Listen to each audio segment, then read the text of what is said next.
What's up, Wolfpack fam? It's your boy Kid back at it again. Hope everyone is doing great. Today we're gonna be checking out. a little still game. They had a little convention at a Comic-Con, and we're gonna get to hear from the cast, which should be exciting. So shout out to Michael, Chris. There was a few others who have suggested this. Thank you very much for your suggestion. Yeah, we're gonna check it out. It's gonna be a long one, but yeah, hopefully it'll work out good for the channel and all that. We'll find out. All right, let's do this. Still game cast panel talk starts right now. Let's get it. Oh, please welcome our fabulous cast.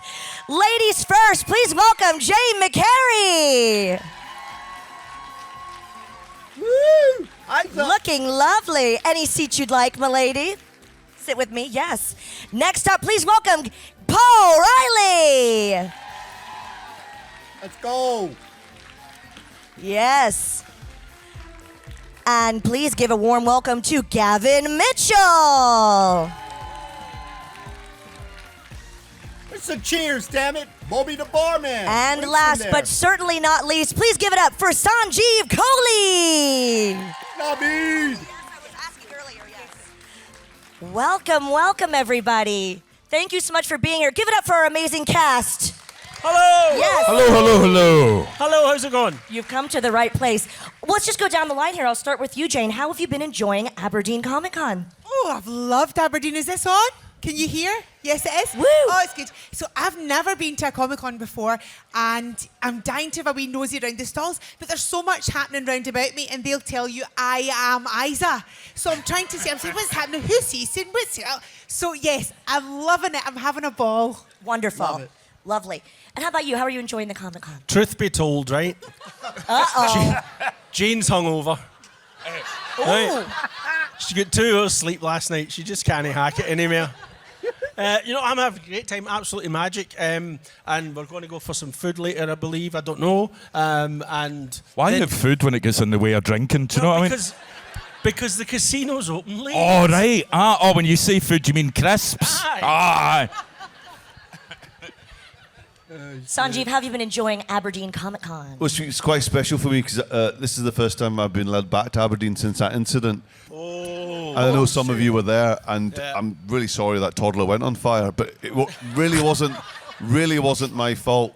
And I tried to put the toddler out with a pensioner, that just made it worse. It happens. No, doesn't make you a bad person. It's weird. I mean, it's my first convention as even a punter, let alone like signing stuff. So you look up, oh, there's Chewbacca. There's a stormtrooper with a kilt. Hiya. So you just think it's Saturday, someone's put acid in my coffee. But no, it's really lovely and surreal, and you've all been lovely. Can you give yourselves a big round of applause? You've all been lovely to us. Thank you so much. Hear it. Except for you. No, stop clapping. You've been trouble. You've been horrible. You specky. Everyone else has been lovely. You're lovely. Yes, Yeah, a wanker well-deserved here. round of applause. Well, we actually want to make sure that you're interacting with us as well. So please, if you'd like to ask a question, we have microphones on the left and the right. So please don't be shy. Come and ask a question. But a quick Can I ask question you a from question? me. Yes, ma'am. Can you understand anything that we're saying? I can, but I've been in Oh, England we'll for soon 6 sort that years. out. At first, no. At first, it was a lot of smiling and nodding. Yeah, whiskey. Andrew. Scotch. Yeah, a Scotch. What, Iron your Red. own whiskey? Haggis. I do love a whiskey. Have you been to an orange walk yet? Come on. Now there's a date. There we go. That was an invitation. Come with me on an orange walk. All right, sweetheart, do you fancy an orange I've got a walk? medium-sized bowler hat you can wear. Perfect. I've got a big drum you can bang. shared a full bag of fudge. I don't know how this is. I just think you should have the whole Scottish experience. It isn't all Comic-Cons. We're on a sugar high officially. Wow, we've got a question right over here from this lovely lady. Oh, hello. Hello. Hello. So this is a question for all of you actually. I know time allows, but have any of you got a favourite episode of Still Game? Sanjeev. I think we all loved doing the 70s Hogmanay throwback episode because that was genuinely like being in a flat in 1974. They'd sourced all the wallpaper, all the bits and bobs, all the ceramic owls, everything. was properly sourced online, and it was like being in a flat in 1974, like I say, and that was a real laugh. And I also liked, from a very selfish point of view, I liked when Naveed had his midlife crisis and had the whiskey and sang The Carpenters and get carried out, having been punched squarely in the balls by Mina. Yeah, Paroka. But it tends to be moments rather than episodes. You think of moments from episodes. So, yeah. Can I tell you, it was a body double in that episode for me. Can we just put that out there? It was a body double. And she'd had 2 puddings at lunchtime. It was damnable. I was raging. Sure I was. My favourite Gavin. episode. Thanks, Paul. Thanks. My favourite episode was the penultimate episode, Winston's wedding, and I loved that just because selfishly it was a nice chance for me. I got to meet Midge Ure and Amy McDonald and Claire Grogan and all. No, Claire Grogan got to meet you, Gavin. Stop it, you! What are you like? Give me already. And also in that episode we did the wedding in the People's Palace in Glasgow, and it was a night shoot, and there was some booze sneaking about. I must admit, I'm not going to insult your intelligence. We'd had a wee drink earlier, and we had the Bluebells singing "Young at Heart." So suddenly, when the Bluebells started playing, everybody started dancing, not just for the wedding, but the crew as well. And so it was just a brilliant night, but it was also kind of tinged with sadness because we knew it was the last time that we'd all be together for the show. So everybody was kind of looking at each other, but realising we were kind of saying goodbye. We'd never all be together again like that. So that's a really special night for me. And Keep it light, Gav. Aye, that's brought you all down, eh? That's cheered up your Saturday. Well, Sanjeev kind of hoovered up my favourite episode off me, but that's fine, that's all good. But I want to give you a wee bit of inside information. I was actually at a party on New Year's night when everybody get trapped in the lift, and that's where the storyline comes from when we go back to the future, or is it the other way about? I can't quite remember. And so about 5 guests left our party to go to another party, as you do on New Year's Eve, or New Year's Day, and they all got stuck in the lift. And about 2 hours later, somebody came into the living room and says, they're still stuck in that lift. And then they had to get the fire brigade out, and then they wedged the doors open, and they all hooked them out of the lift. So not a lot of people know that.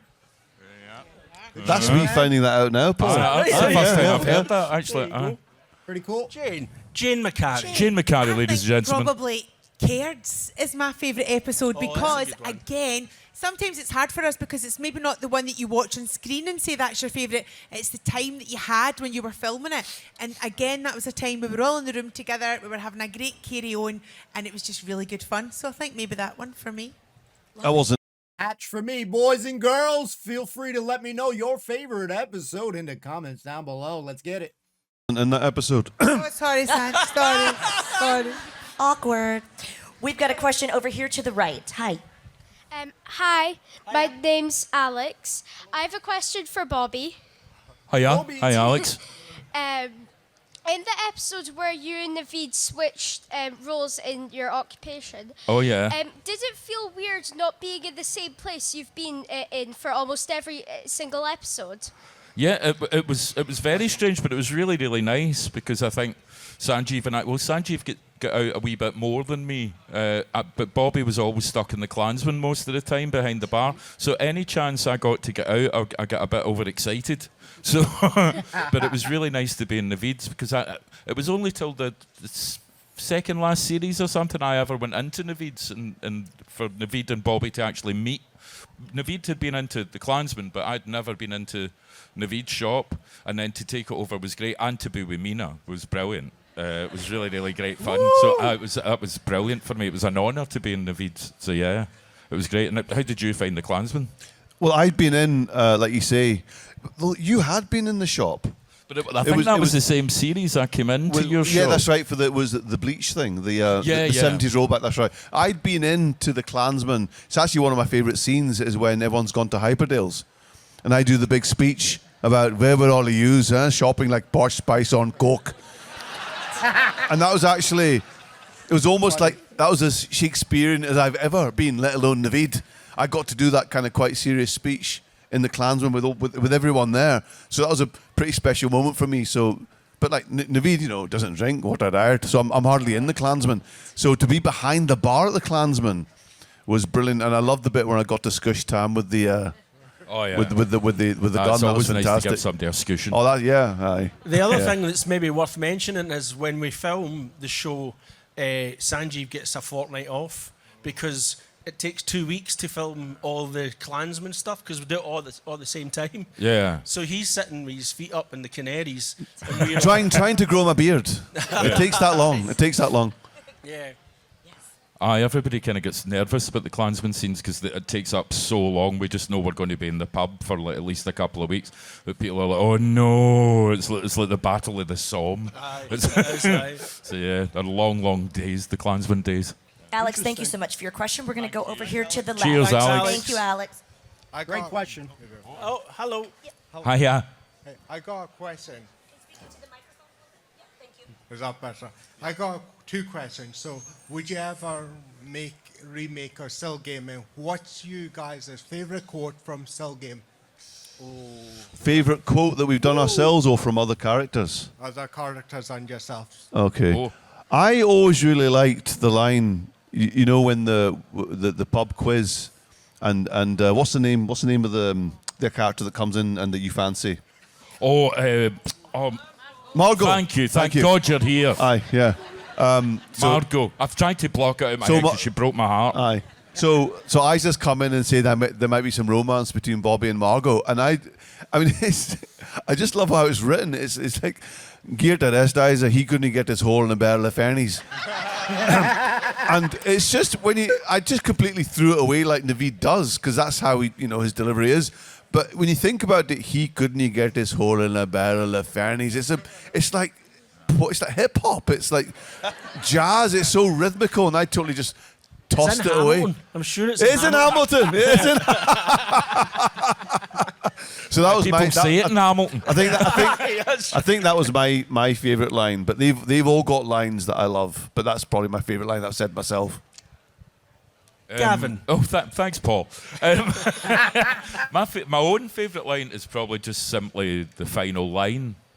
Look who it is, isn't he? Keep it light, Gav, I said. I know, bring everybody down again. I just really like, because it was funny, some of the people who have come over today, and there was somebody came out with a theory about that line, and everybody's got their own theories about who's Bobby talking to, or what, when he looks down the lens, and somebody said, because it was one of those questions that, whatever happened to Tam's Wayne? It's the classic we always get. And somebody said today, they said, it's Tam's Wayne you're talking to, isn't it? Because that can be the only one that's still alive. And I thought, oh God, I never thought that's a brilliant theory. But everybody's got their own wee theories, and I don't like to say what mine is because I like that it's in the live ambiguous. show. Do you remember? In the live show, we fixed that because I don't know if anybody saw the last Still Game live at the Hydro. She then comes into the pub, and we changed the line to "Look who it isn't," right? Which meant, because we're all dead in the Hydro show, meant we were all in the Klansman the day that you delivered the last line, but we were dead. Shows you how much I was paying attention. There you go. I've probably the straw poll for today would be "Shut It, Tadger," right? So I've heard that plenty of times. But my favourite would be "Do you mark your diary to get on my tits?" I love when you fast forward me to the punchline. Yeah. I love when he does that. The end mind. The end mind, that's right. Billy McIntosh is dead. But I think, because Ice always gets a hard time, and she's not a bad old soul, and I always fight her corner when we get the scripts, or when we did get the scripts. But I think probably for me, my favourite was when I say, with the Act 2, with the Julius Caesar, and she goes, Act 2? I never ate 2 of anything. And it's again, she was just being a good soul in the place, not really doing anything wrong. So that's probably my favourite line. One of my favourite lines, I stole it by mistake. So when we first get our scripts, before we film a series, we do what's called a table read. Literally sit around a table, like one of Vladimir Putin's massive tables. And we just read the script. Am I cancelled for saying that? And we sit Put your around hand through the microphone. we sit around with they're all distancing themselves. So we sit around when we read the scripts, and that's the first time that we, hear the lines ourselves. And it was the episode where now let me get this right. Jack was going out with Barbara from the charity shop. Oh, yeah. And Victor's come in to say that Jack, that she's married.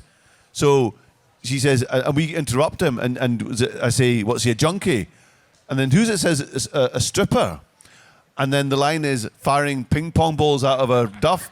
Bang, bang, bang. Now, see, thing is, in the actual script, that wasn't my line. I misread that was my line. I just, by mistake, read it, firing ping pong balls out of her duff. Bang, bang, bang. And lo and behold, when we got to the actual set, I had the line. I thought, I must try that again. Oh, I've taken that by mistake. But I wasn't meant to say that line, but that was good. Great question. I'm going to say real quick, if you guys don't know, it's 2 lines that we love saying. 2 punch you prick and back off, ya spooky bitch. Those are my 2 favorite lines. I love saying them shits, man. I'm going to go to a question on the right. I'm Sophie, and have you actually ever worked the jobs that you worked in when you were on set? That is a Good brilliant question. Oh, well, I've worked behind a bar, because sometimes I help behind the Klansman. I have worked behind a bar, and I haven't ever worked in a shop. You did used to clean at a school, though, remember? No, she never used to clean a school. I didn't clean in a school. No, no, I think the only one would be behind the bar for me, but never in a shop. Oh, I did work in a shoe shop for a wee while, though, but does that count? I'm not sure if that counts. I'm sure it does.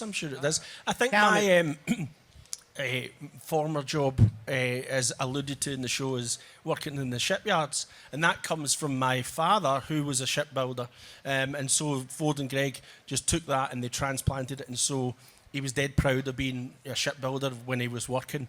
So that was my former occupation, as I remember it anyway. Aye, no, absolutely. No, I've never Gavin. worked. I've drank in lots of bars, but I've never actually worked in one. I worked in one. I got fired after the first night. Yeah. I was dead. By the end of the final series, one of the prop guys, because sometimes the boys never ever timed how quickly you pull a pint of beer and serve it and things like that. So it never worked in real time. So I would have pints under the bar and I would top them up and try and time it and things. So I just had to listen closely and take my own timing. But by the time we did the final series, there was one day when I had my lines. It was a big long scene, people coming in and out, and I poured a pint in real time and put it down at the right point, and I was like, yes! It's taken me nearly 20 years to do that. But I was quite secret, chuffed. right? There was one tap in the Klansman that was real beer. Yeah. And so we would tip him the nod about 4 o'clock in the afternoon. Come on, hurry up, come on. Yeah. And we'd all get a pint. There was also one bottle of real whiskey. Oh, was there? Yep. I never knew that. I didn't. There wasn't many people told about that.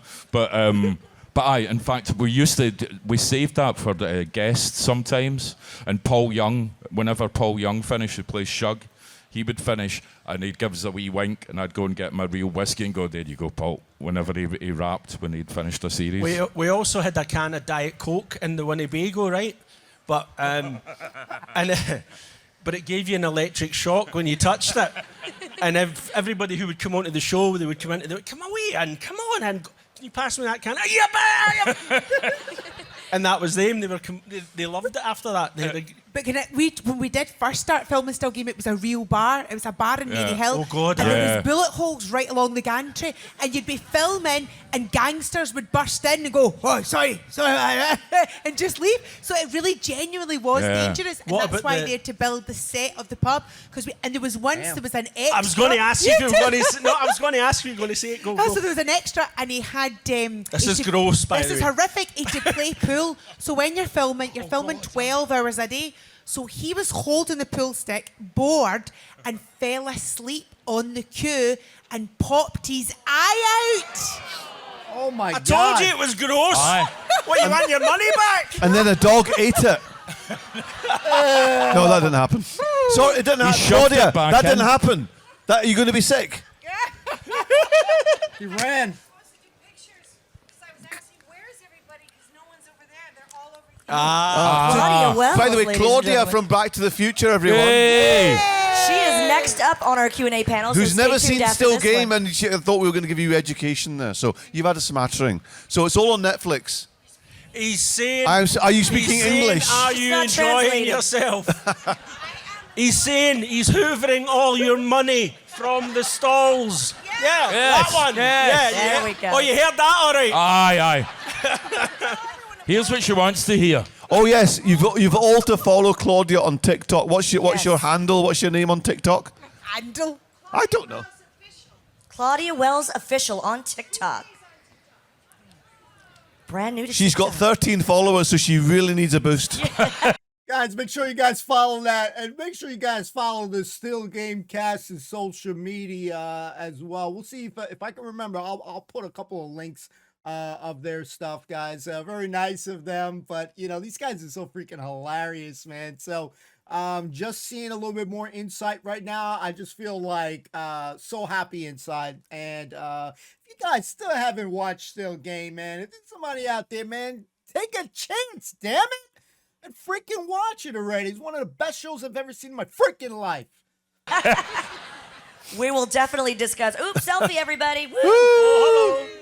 We will definitely discuss Claudia's TikTok, and don't go anywhere after this panel ends because it'll be Claudia's turn. But we're going to get back to the questions. Thank you, Claudia. Here's a question on the left. Hi, my name's Kevin, and who did you not like working with? Kevin, wow. See, Good question. For the most part, I mean, we all get on really well, but What? But when the drinking starts, Aye.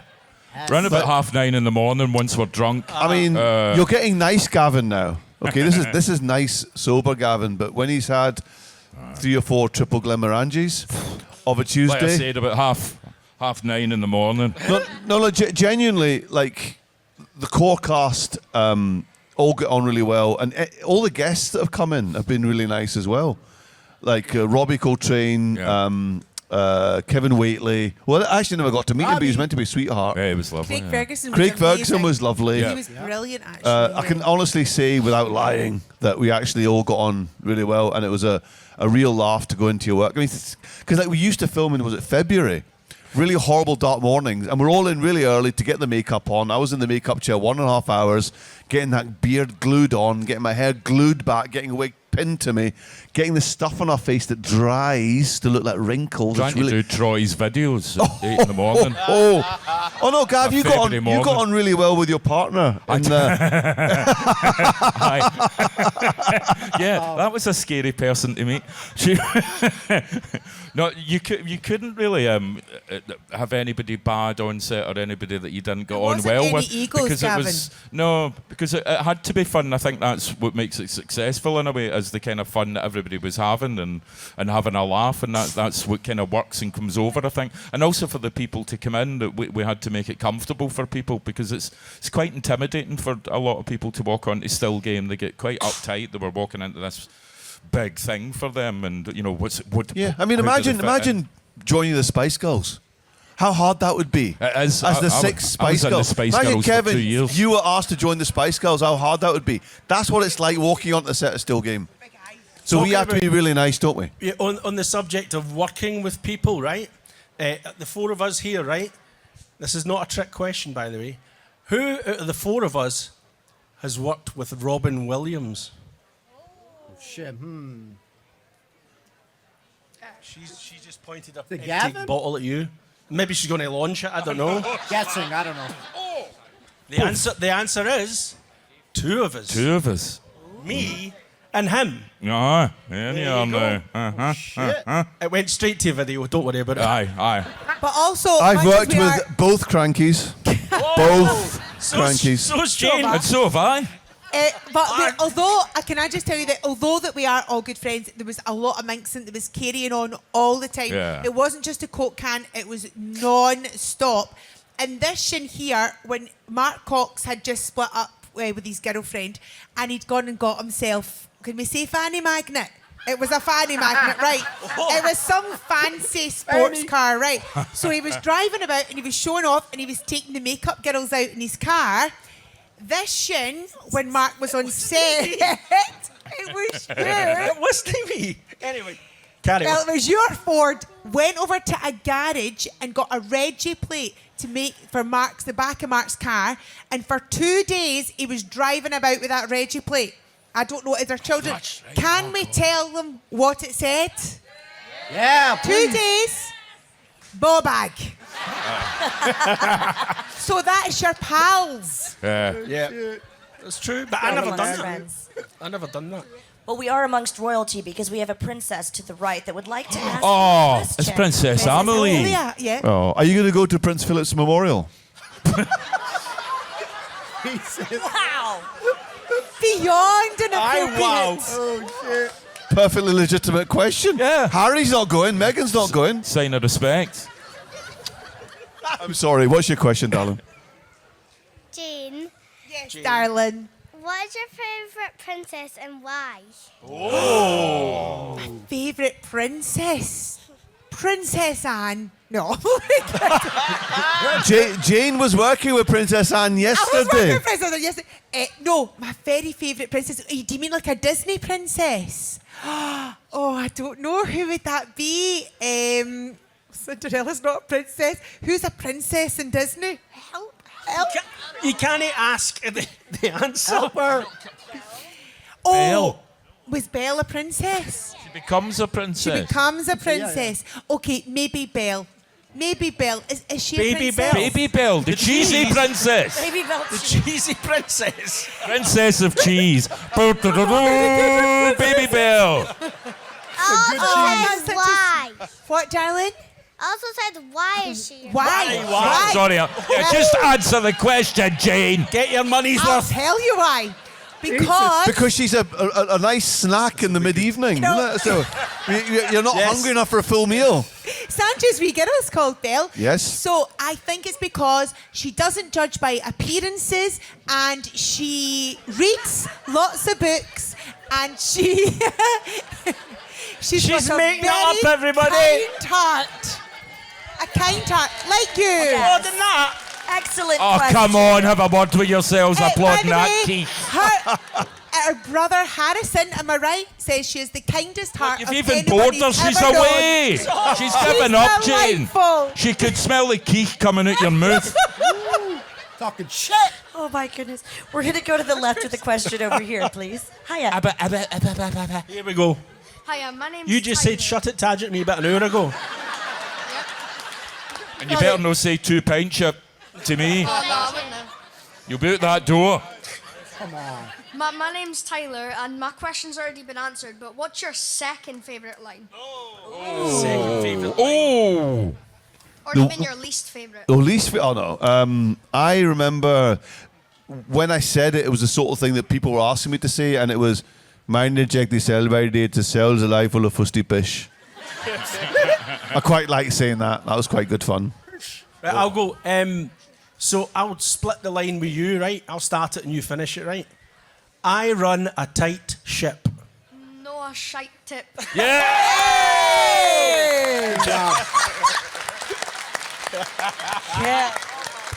Watched that episode last night, actually. Now, Wow. we're pushing the boundaries of taste here a bit with you, Tyler. But let's try it. You're fairly putting on the beef, Jack. Do you remember what comes next? That's because every time Because every time I shag your wife, she makes me a sandwich. Oh, no. I gotta remember that. Holy That's a moly. good line. Sorry, Tyler. Sorry. I watched that episode last night. I watched that. That one goes out to all the kids. There you go. That's Happy for Easter. Princess Amelie. There you are. We've come a long way from the princess question, haven't we? Yeah. We sure have. Thank you so much. Thank you, darling. Cheers, Tyler. We've got a question on the right. Oh. Hello, my name is Reese. My question is, what's all your favourite characters except from yourselves? Oh, I think we all probably like the same character, actually. Well, certainly I think Sanj and I do. I love Isa. Isa's my favourite character because I just think, I can't believe she's here because I can't stand her as a person. I mean, as a person, 'Cause she's as a horrific. person, she's a horrific person. Oh, but but I love Isa. Actually evil. And all Evil, women. evil. Give me Putin any day.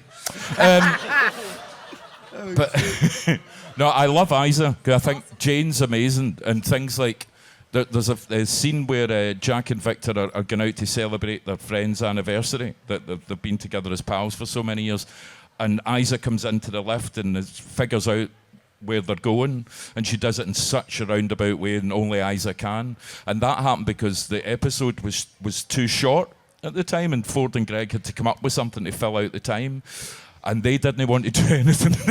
So they kind of went, Jane.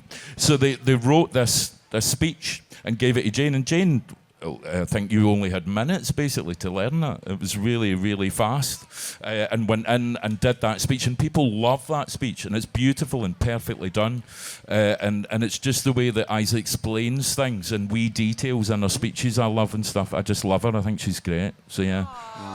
I can't imagine anybody else but Jane playing Isa. Yeah, just, I don't know, the show would just not be the same without her. She's such a memorable and awesome character. Well said by Gavin, Bobby. Oh. Beautiful. I said Isa, Jane, no you. I'm going to go Isa as well, because not because of the dynamic that the two of us have. It's just a brilliant device that anything just makes Winston flip out, right? But her especially, and you know that we were talking about that when you're fast forwarding you to get to the punchline or that kind of thing. You know what I mean? So it would definitely be Isa for me as well. 2 down, 1 to go. Okay. Well, obviously I love Isa, but I think the most sort of underrated character is Tam. Yeah. And I think he always cracks me up. Mark Cox is a very, very funny human being. Yes. Anyway, I think Tam, because Tam and Naveed have got a sort of relationship, like going to the cash and carry together, quite homoerotic. So Mark and I have had lots of scenes together, and it's always a joy working with Mark. So I'd go with I'd say it's a dead heat between Tam and Isa. Well, I couldn't say between any of you guys because I just genuinely No, couldn't. Jane, pick one of us. No, I genuinely couldn't because Pick one of your wings. Jane. Pick one of your wings. Jane.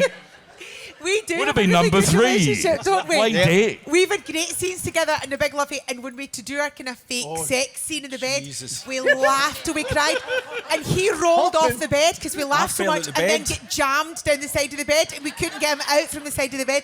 So we had so many good times, and Gavin, I've always said it's like Isa and Bobby are. I feel like he's my son because my son Colin, you never see him. He's not good to me. He doesn't look after me. So we always felt like we had a really close bond. Yeah. And then of course Naveed and Isa. So we've had our wee woohoos as well over the years. So will they, won't they? So we've had lots of lovely scenes and really close stuff as well. So I honestly couldn't say with you guys. I wouldn't be fair to say, but the one person that I think lights up my life when she comes on set is Shamshad, who plays Mina.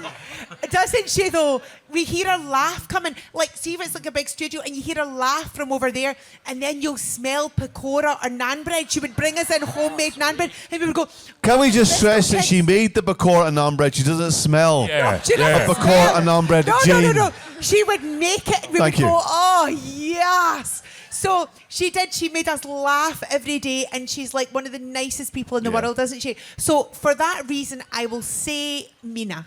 And also, Mina did get to say some properly outrageous things. So really when funny. you see the lines translated in English, basically Ford and Greg will give her the line, and she'll translate it. So this happened once, right? So do you remember the episode where Jack and Victor get the car, the Skoda?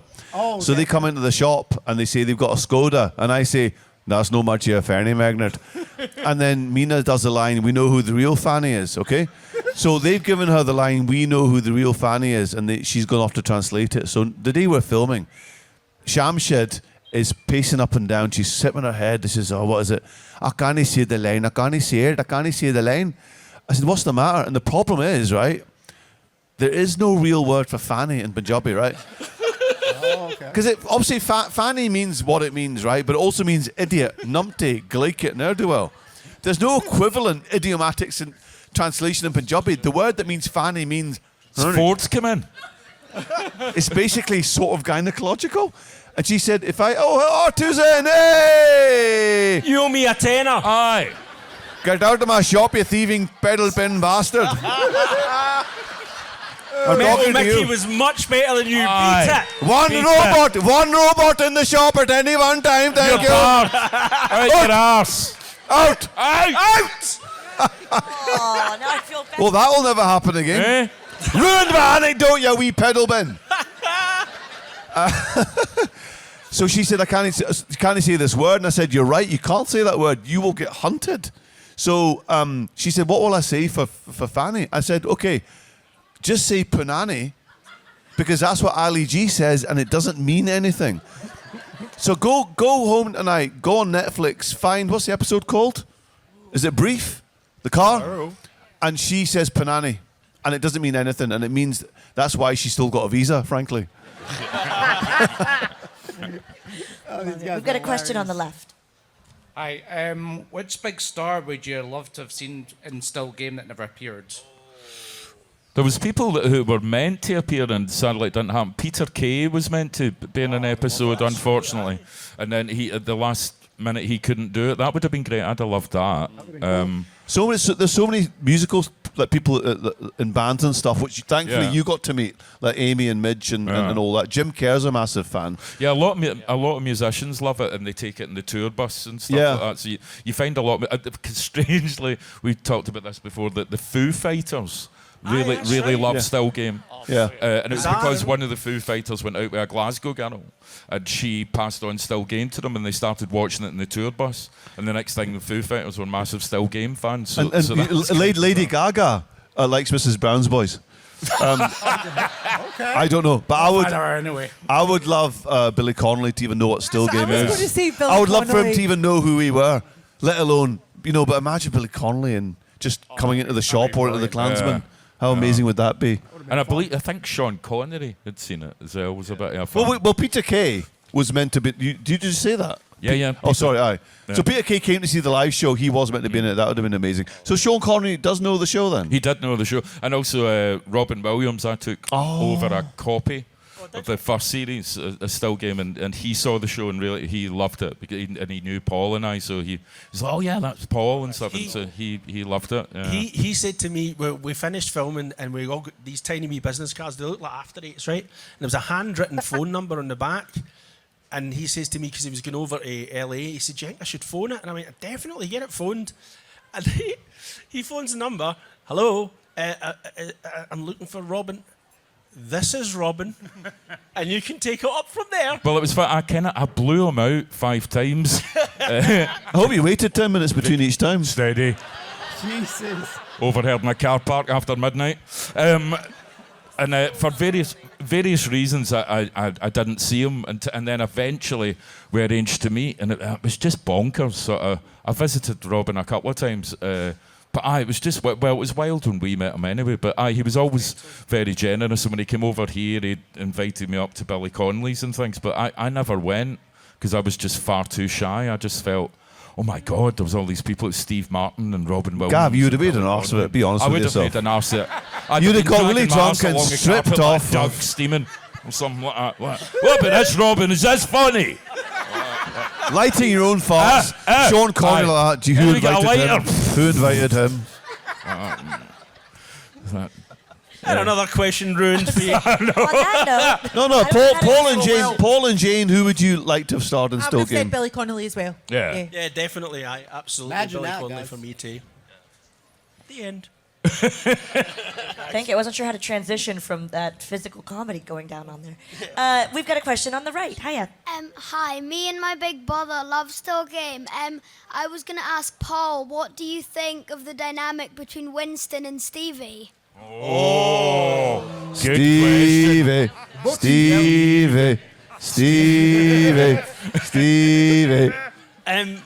So you're obviously not old enough to gamble yet, right? But you'll if you ask anybody who's over 18, they'll tell you the dynamic between any punter and a bookie, because they are really. Any bookies in? Horrible people. It's a Saturday. It's a Saturday, that's right, aye.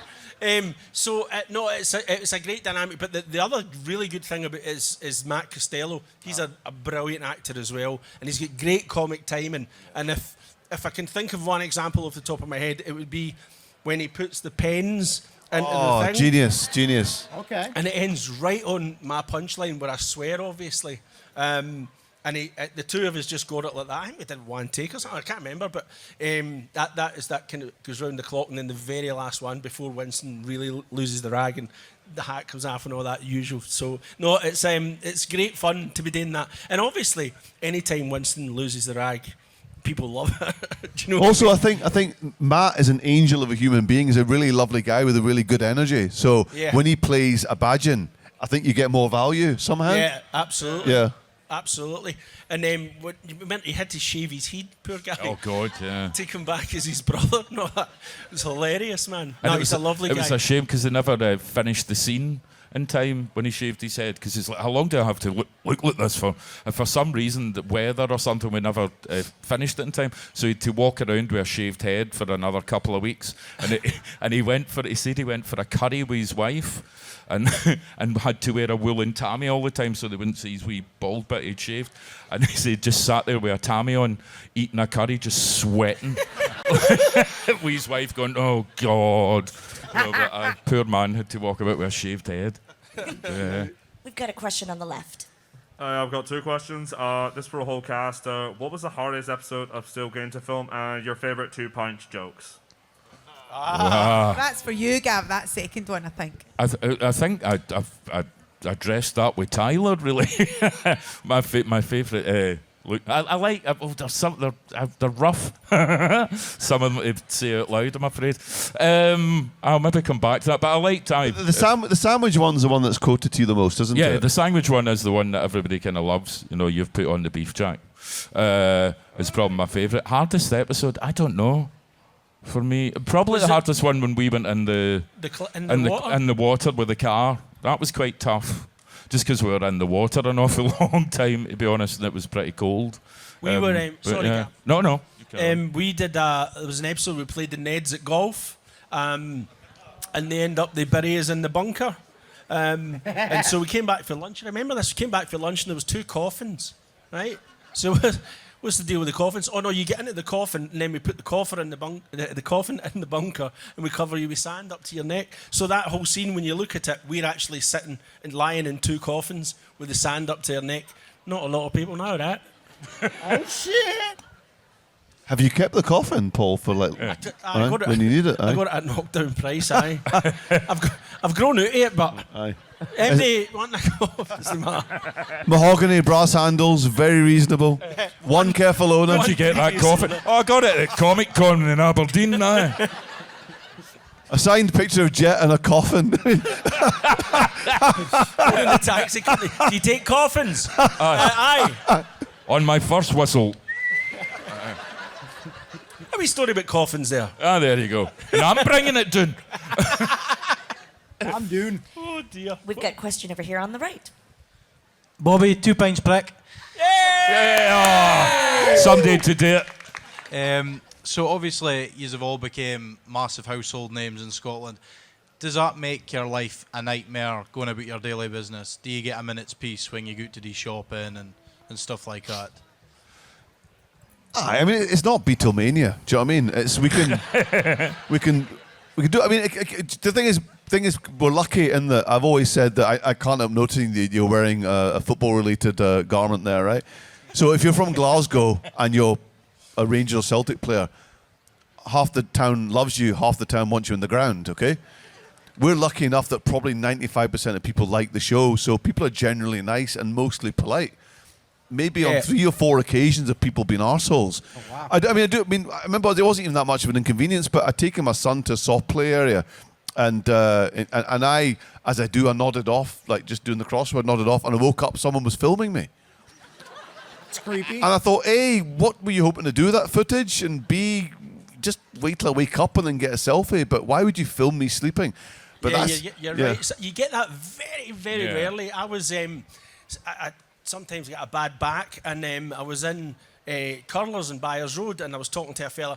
My back was really sore, so I'm rubbing the bottom of my back, right, like this. I'm rubbing the base of my spine, and then I get home and I'm on Twitter, and somebody's taking a photo of me, and it said, "I'm glad I never shook your hand." Oh shit! They never even came and said hello. They just went like that and fucked up. Yeah. Whoops. I never said it.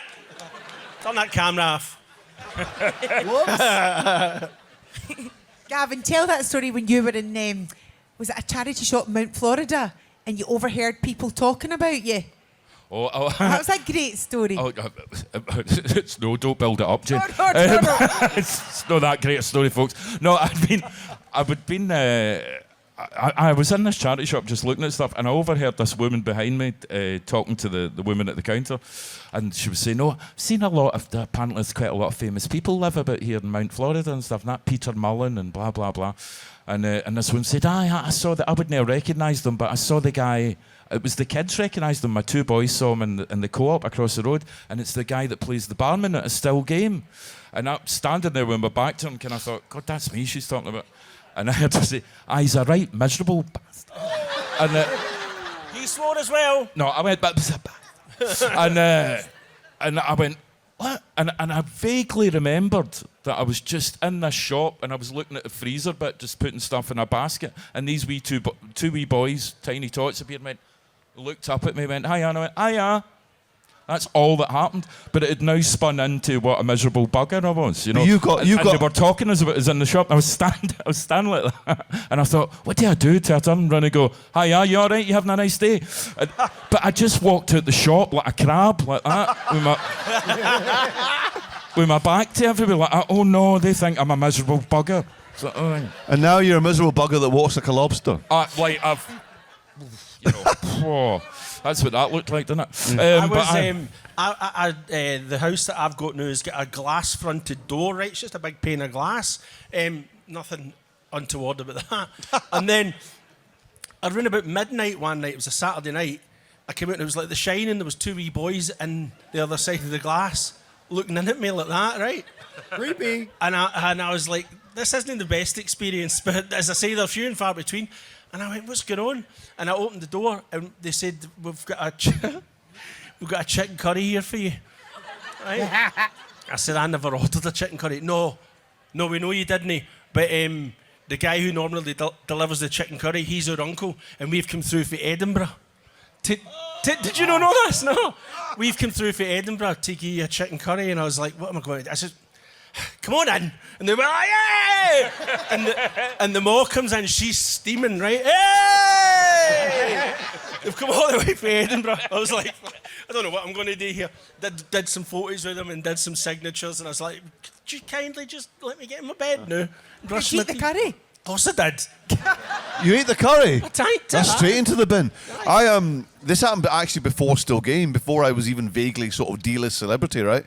I used to present a show called Network East, right, which sounds like a railway franchise. It wasn't. It was a magazine show aimed at the Asian community in Britain, right? So it meant I was famous. I was brown famous. Do you know what I mean? So if I went to Inverness, Asians would recognise me in Inverness. So if I went to Birmingham, Asians would recognise me in Birmingham. So I'm in. I think it was in the Top Shop in Oxford Street. It was in London anyway, right? And I was having a look at a belt, right? And the guy just totally sidled up to me. I didn't even see his feet moving. He kind of like drifted over. Like he was on like wheels, and I thought I could tell he was staring at me. And the thing was, I wasn't used to having any kind of celebrity status at this point. I'm thinking, okay, maybe he's recognised me, so I'll just kind of go over there and look at his shirt. He pops up again, looking at me. Went to lingerie. He followed me there, so I think he's definitely following me, right? So I go back to the belts, and he's there again. And eventually, after about 5 minutes, he plucked up the courage to speak to me, and he says, "It's you, isn't it?" I thought, well, technically speaking, yes, it's me, but. Do you mean Network East? It's you present Network East? I said, yeah. Wow. What are you doing here? I said, buying a belt. He said, you have to buy your own belts? Jesus. I said, yes, it's Benson's day off. Yes, I buy my own belts. What did you think? So that was the spin-off. I buy my own belts. Did you think? Yeah, he says, wow. So where's your bodyguard? And to this day, I really regret not saying, he's by the door. No sudden moves. But even before Still Game, this guy thought I'd have a bodyguard. It's weird that people would think, I mean, I'm a normal kind of guy. I sleep, I shite, I eat a 73-finger Kit Kat. I'm a normal guy, we're all normal people. I think as well that you guys get recognised more than me because just because of the hat and the wig. Jane, tell the story of when you had a cough. Oh, please. No. Well, this is true, right? So the very first ever episode we did of Still Game, and so I had just had a baby and I was breastfeeding, right? So Sanj, I would like give the baby to him or to Shamshad, and then we'd be filming it and he'd be like that, Jane, and be lactating into my penny. It's absolutely disgusting, right? It was terrible. So anyway, I was tired and like now I've got the cold, and so nobody knew the show, nobody knew anything. And I was feeling absolutely miserable, full of horrible flu cold. And one of the runners took me to a chemist at lunchtime. So I'm dressed as Isa. And I went in and I said to the girl, my throat was like that. And I said, excuse me if you get anything for a really sore throat and a cold. And she says, she's waiting, I'll see you, darling. And then I said, and I'm breastfeeding. Dressed as Isa. So she went round the back of the chemist. 3 wee heads popped round like that. And then she came back. This is Glasgow, so kind as well. And then she took a bottle off the shelf. Of course, it says on it, do not take if breastfeeding. The runner came back in and at that point said, we really need to get you back now. And she went, thinking it was still like a home or something. Gave me the bottle, wouldn't take any money. And she went, darling, look after yourself. Which was so sweet. But that is true. So it was kind of strange because I was only 31 when we were doing it. So when we were playing these old people. But I remember as well, before we came back to do the first live show, and we'd all been doing different jobs, theatre jobs, telly jobs, and I teach as well.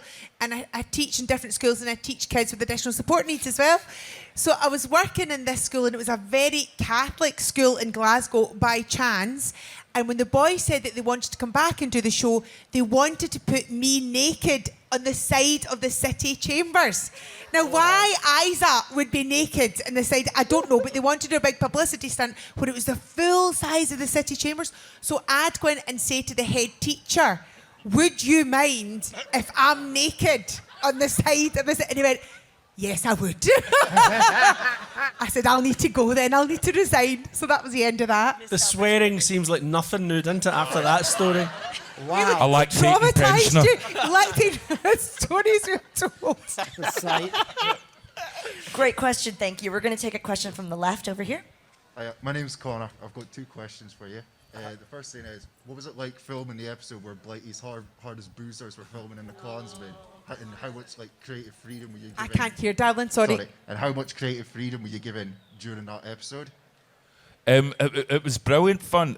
Just because we were talking about this recently, that there's that bit in Blighty's Hardest Boozers when he comes back to the pub and we've tried to make it look crazy and look, this is mental. And there's a guy with a condom over his head, blowing it up. And there's a dog going, hur, hur, hur, in and out the frame, which you'd never get away with now, but it was a guy just out of frame with a dog throwing it in the air.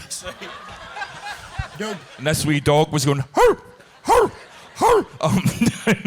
Guy with a condom, I think Jimmy Martin, who played Eric, the lovely Jimmy Martin, was drinking a yard of ale, I think. That's right. And there was just, Ford was playing a harmonica. It was just mayhem, but it was utterly brilliant. And also, I think it was one of the first episodes I remember that we were all involved in, because I love that Naveed comes into the bar and orders a Goldie and then knocks back the drink and bing, his eyes just twinkle and a smile appears. And then he starts singing The Carpenters. Yes. I'm on top of the world looking down on creation, and the only explanation I can find, Mina! Mina! Serenading. You also had a question about creative freedoms in any episodes. Most of it is so tight. A lot of the time we didn't really have to change anything or touch anything. Most of the time it's all there on the page. Ford and Greg are such brilliant writers, and they knew us so well that they knew how to write for us and how to play to our strengths, whether it be physical comedy or wordy stuff. And this a happens couple of times, Paul and I did a thing that we loved, that we came up with, the episode of the quiz in the pub. And when Kate Dickey gives birth, and the final shot is from between Kate's legs looking up to the bar, and Ford and Greg have been doing their medical course, and they're looking at her, and they go, "Oh, Jesus," and they go that way. They fall either side of their legs. They just go like that. And it was Paul and I were standing at the bar, was going, they fall and they reveal Paul, and then there's me standing behind Paul, and Paul said, "It'd be really funny if I went down." I went, "Aye," and then if I went down, and we said to Ford and Greg, and they were like, "I do it. It'll only take seconds." So we got a couple of crash mats, and that's why we all go down like dominoes. They go that way, Paul goes that way, and then I go that way, and we made that up on the spot. There's also there's also that thing of, you know, you read the script at the table read, and then 4 or 5 weeks later you might be filming it, right, or whatever it might be, and the scene where everybody talks about this, where the leg goes out the window, right? So what you've got there is that, so the leg goes out the window, but what you don't realise until the day you film it is the way the shot was set up. I was on the other side of the room, so now I have to hop right across the living room, which is, of course, gives extra laughs all the way. So that's another free laugh there, and we would constantly be doing that, constantly be doing physical stuff. Especially in the live show, actually, and again, Paul with his leg, you know, obviously having a real leg, he had it tied up all the time, and we found things that was... There you go. There was that thing when you walked and it was like the ding, ding, ding, ding. Oh, yeah. That was really fun. That was just pure accident. That was accident. There happened to be a wee kind of mandolin type thing in the rehearsal room, and I went, "Oh, hold on a minute," because originally in the script it was a guitar neck, and I went, "No, make it this." And so they went back and they remade the prop, and every time I took a step it went ting, ting, ting, ting, like that, and it was just that. It was great, free laughs. It was brilliant. Free laughs.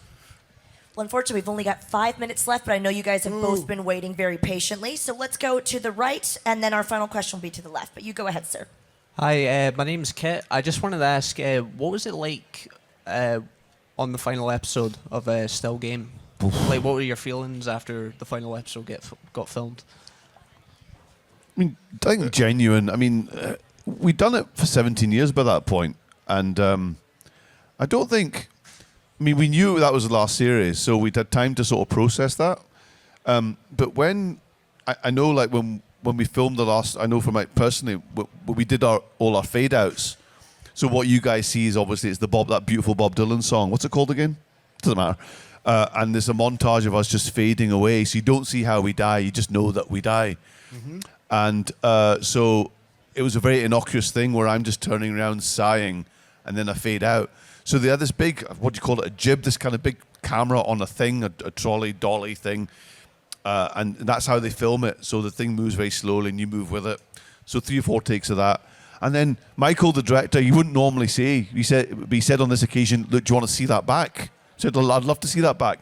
And when I watched myself fading out, it was like, you know, first thing I thought of was Back to the Future, actually. It was actually the first thing I thought of. But then I felt really, really sad because I still had to pay for my conservatory. But no, it was properly, even without the music, even just as a wee standalone shot without the montage, it kind of hit home then. And then, like Gav was saying, when we filmed the wedding episode and we all spontaneously started dancing to Young at Heart when they were rehearsing, and just knowing that this is the last time we'll be together. And also, remember when we did the scene by Loch Lomond? Which again was one of the last scenes you see on air. And that was the last time all of us would be together for a scene, and we kind of knew it then. And, you know, it felt properly sad. As much as I dislike these people, it was sad. It was sad. The end for me definitely felt that time we were in Loch Lomond at night, Yeah, filming at night, and it was all of us together. Obviously, the fade-outs were done separately and at different times and stuff like that. So that definitely was the night I was sitting going, it's a bit weird, isn't it? Yeah. And, you know, that'll be the last time we do this kind of thing. So that would be the moment for me anyway. It was really poignant, and it was really quite emotional. A lot of things that kind of happened in some of our personal lives as well at that time, and it was really sad. But that same night, because this is what happened always in Still Game, and we were all sitting looking into the campfire, and it was quite serene, and just exactly where we were filming, a guy turned up and wanted to camp, set up a tent right where we were. And they were saying, well, you can't because we're filming. And he said, no, it has to be here because this is a spot where I was conceived. Whoa. How... Remember that? Yeah. How random and odd is that? Why would you want to? And of all the forests and all the places he could have gone, this exact spot. So he stood and watched us. We left about 3 a.m, and then he set up his tent. So everything we ever did was odd. I understand that though. Sometimes I like to sleep in the toilets of the Burger King, and it's just the way down. I'm made of a garage man myself. So weird. And I found it sad, just as I kind of touched on earlier, was it was weird for me because it was a bit different for me, for everybody else, because Bobby survived. But the funny thing for me was I knew for a year and a half what was going to happen. I had to keep it a secret. And I found out by accident, because one day I was going to work with Greg, and I'd said to Greg, I think Bobby should start getting a wee bit of grey in his hair. It's just too dark. And everybody was taking less time to put makeup on for them because they're getting older. I was taking up most of the time trying to make me look younger. So, and Greg said, no, Bobby can't go grey, he can't get any greyer. And then he proceeded to tell me this story. This is how Still Game will eventually end, and Bobby will be alone in the Klansman, and he never leaves Craig Lang, and that's his fate. And I was like, oh my God. And I knew that. I got a big lump in my throat and started tearing up. I still find it quite emotional, actually, to think that's the end. But when we came to do it, that day I turned up, nobody else was there, which was unusual as well. I get picked up alone, taken in, made up, walked onto the set, and hardly anybody would look at me. And everybody just kind of had their heads down. There was this eerie sort of respect. And we did it in one take, and we did one more take for safety. And before we did the second take, the makeup girl came in to check my wig, and she gently turned me around and put a hanky in my hand. And I kind of looked and went, what? And she just pointed to my face, and I was crying. And I didn't realise. And I still get kind of choked about it. And I get really emotional. And I started to cry. And when I came off, everybody was crying, like a continuity woman. Michael was crying, our director, and different people. It might have been I was just shite. But I think it was just years of, thank God we don't have to work with him again. But and walked out, and Greg was standing, and he said, "Would you crying, you prick?" And I went, aye. And he gave me an enormous big hug. And then when he let me go, I could see the tears in his eyes. And so it was really kind of like, oof. It was a big moment, actually. And a huge responsibility to know that it's the final thing that will ever be said, you know. So, but the beauty of the show is, I think, what sort of sets it apart is it was never scared of pathos. Yeah. It wasn't always about the joke. I mean, there's no jokes in that montage. It's about people passing on and about the last man standing. And Still Game always had that in the tank. And it's almost like it was paying off 17 years of goodwill from you guys, from the fans. You know, like saying, look, you've earned this. And there are people who say to me, how come you never see Mina's face? I said, have you not seen the last episode? And they say no, because I can't bring myself to watch it. There are still people that haven't seen the last episode because it's too emotional for them. Oh, I feel horrible. We don't have time for any more questions, but that just means you're going to have to go to their autograph sessions and actually talk to them, get a photo op. I've got nothing left. I'm spent. Get an autograph from the amazing cast of Still Game. Please give them a round of applause. Jane, Paul, Gavin, and Sanjeev. Thank you so much. That was so...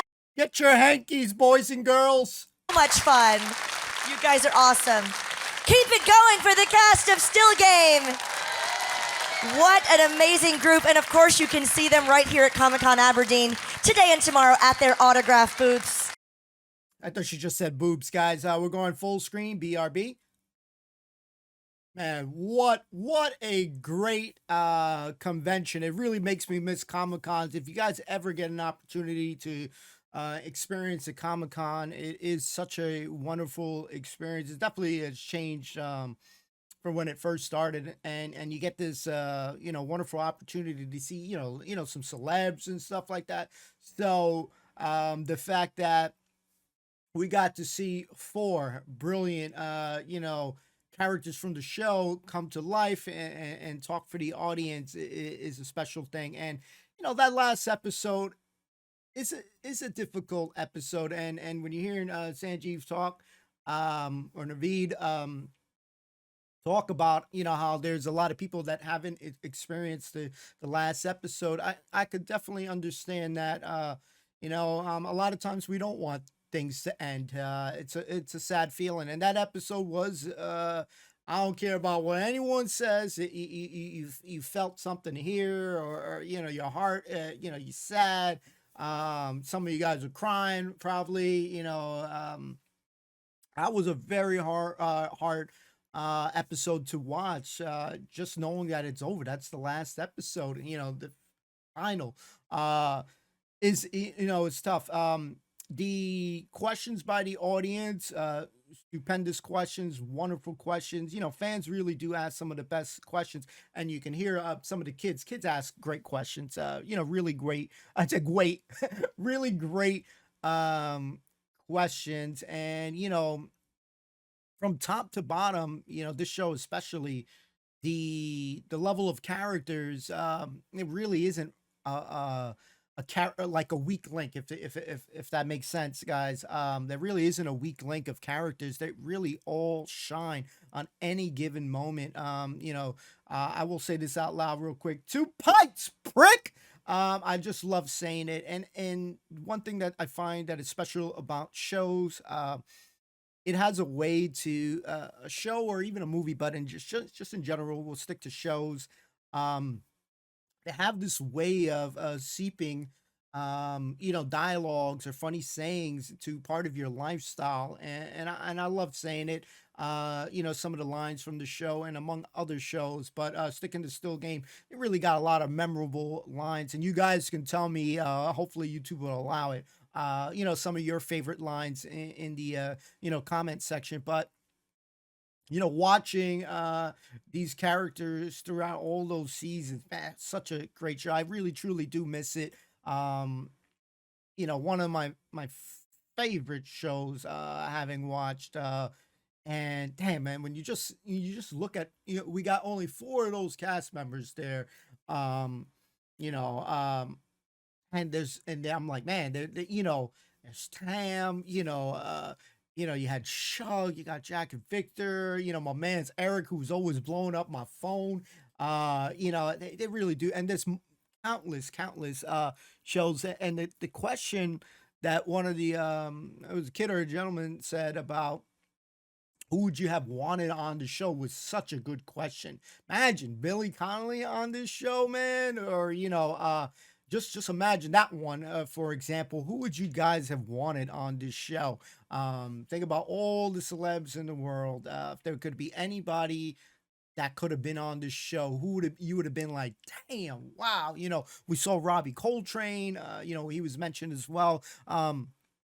So many good episodes, man. It's tough to hone down on one, but Hatch is a special one for me that I just loved so much that it's a very special episode for me. But yeah, just listening to them talk, these guys tell wonderful stories, but at the same time, you can see the admiration, the love, the friendship between each and every one of these guys when they're just interacting with each other. They have a special friendship. Just being a part of something as special as this, it's beautiful to see. So, Still Game has a special place in my heart. It really does, man. The character is so good, the acting is so good, the lines are so good. All the silly stuff that has happened. Winston having his leg, fly out the window. The Midori. The big like all these cool shit that has happened on the show. But damn, man. This shit just got me in the feels. It's hard not to feel a certain way about a show, man. It feels damn good. So I just want to say thank you. From the bottom of my heart, appreciate you all. I hope you guys enjoyed this. Still Game forever in my heart, guys. That ain't never gonna change. I freaking love it to pieces. Hopefully more people will get a chance if they haven't seen it. It was something very special when we think about it too, waiting all those episodes to finally see Mina, and it was well worth it. Mina is a wonderful character. Hearing that a lot of these guys liked Isa, it's hard to argue with them. Isa is a special character. Jane, slayed that role. There's no one else that I could picture do that better than Jane after seeing her work. It's just seamless. Just even when she's talking, so damn good. So I'm feeling good. I hope you all are feeling good. Best wishes, all in good health, all that good stuff. And let's keep on being awesome. Don't let nobody stop your thunder. And if somebody's bothering you, just tell them one line that I tell them that you say. Tell them I told you to say. Back off, you spooky bitch. Have a wonderful day. I'll see you next time. Peace of love. Peace out. 2 pints, pricks. Peace.